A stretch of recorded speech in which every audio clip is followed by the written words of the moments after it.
we are helping you break 90 every time you play golf. Hi everyone, welcome back to Get Good at Golf. Today we are talking driver, and this is part of our series about how to shoot 89 or lower, because so often when we see people tee off, we see people in pro, we see them in lessons, people try and hit driver so hard. In today's video we're going to give you a couple of tips on how you can still hit long drives, but you can hit them straight, accurately and in play, which is the key that we're going to discuss today. Because if you start hitting the golf ball out of bounds, you start hitting it into the trees, into hazards, that's when you really struggle to break 90. Double bogeys are your absolute enemy.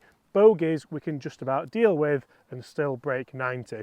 So the first thing that I want to discuss is how to stand at the golf ball, because I see so many people who get a little bit lazy with it. They kind of don't have an athletic posture, there's no real wide stance, and from here they just try and swing really fast with it. Now, we want you to swing fast, we want you to be able to hit the ball as far as you want, because that's where the fun element comes into golf, and that's why a lot of people play, why you all spend a lot of money on potentially the latest and greatest drivers. Now, what can I do in my setup to allow me to enhance that speed, but also keep the ball down the straight and narrow? So I'm going to make sure that I stand pretty athletically to it. So I'm going to stand nice and wide with my feet just over shoulder width apart. I'm going to bend from my hips a little bit. I'm going to flex those knees. I'm going to make sure that if I wanted to, I could just jump off the floor a little bit. Now, I'm not going right down here and squatting down. That's the other kind of major thing you might see, where people get really over athletic maybe, and they look like they're about to really try and give that ball an absolute ride, where realistically I still want to keep my height. Even if you're like me, you're not a very tall person, 5'9"-ish, you want to make sure you use all that height, because that's going to help you hit it a long way. A longer lever system is ultimately going to get you more club head speed, which will result in more ball speed, which if you hit it correctly will give you the best spin rate, the best launch angle and the most distance. So ball position is key here as well. We don't want ball position to be too far back in the stance, because that's going to make sure that you're not going to be able to get the launch angles you want, and the ball can go anywhere because the swing path will differ. So I want to make sure the ball's nice and forward in the stance here. The sternum's in the middle obviously, so as I take the club back and around, I start to then, because I'm nice and athletic, have a nice solid load. From there I can rotate down into the ball. The club has its low point before impact, and then we hit the ball and move off and go around to the target. And as you can see, after that I maintain my balance throughout. I don't lose the balance, I don't move backwards off it because I'm trying to hit it a million miles, and the key there is about staying connected with your arms and the body. So Chris has got a really good drill for us to help you do that in just a second. But if I do all those things correctly, I should be able to pick my point down the fairway. I don't mind if it moves a little bit right or left, but keep things nice and simple. And you can see there, that's going to help you hit more fairways, keep the ball in play. Now, we spoke about staying connected. Chris, take it away.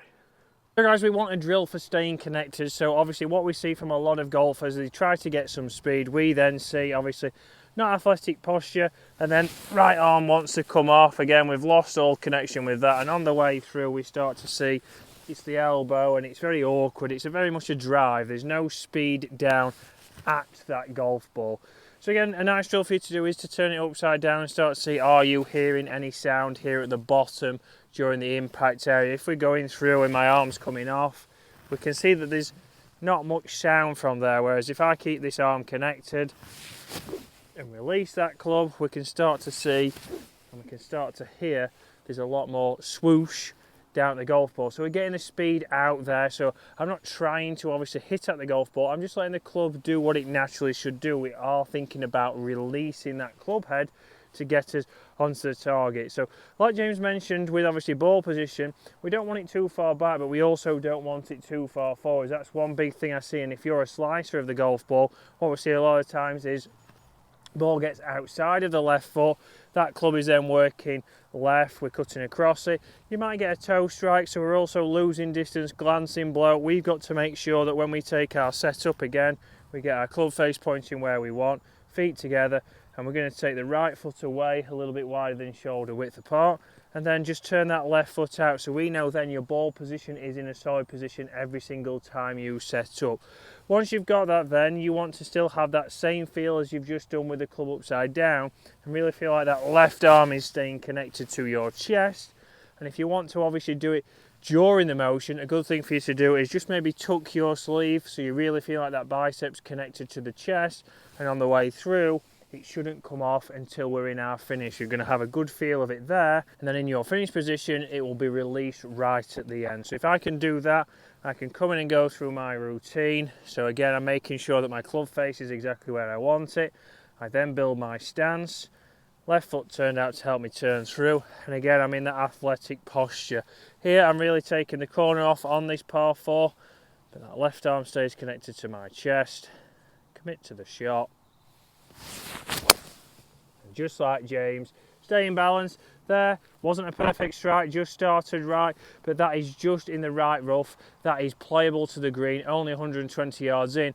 I will back myself from there to hit it. No big curvature on the ball, just left it slightly open to my path. So I'm in the rough, but that's going to help you get good at golf, shoot under 90, get your handicap down.